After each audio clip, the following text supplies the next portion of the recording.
You ask Tiger to solve. This deals with linear equations with one unknown. The final result is k equals 5/6. Let's solve it step by step. Simplify the expression. Expand the parentheses. Group like terms. Multiply the coefficients. Simplify the arithmetic. Expand the parentheses. Group like terms. Simplify the arithmetic.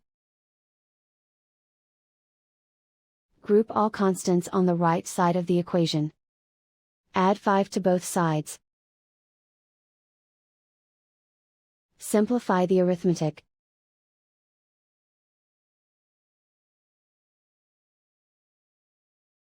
Isolate the k.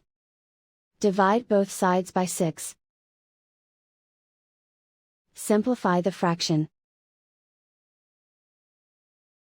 And so the final result is k equals 5/6.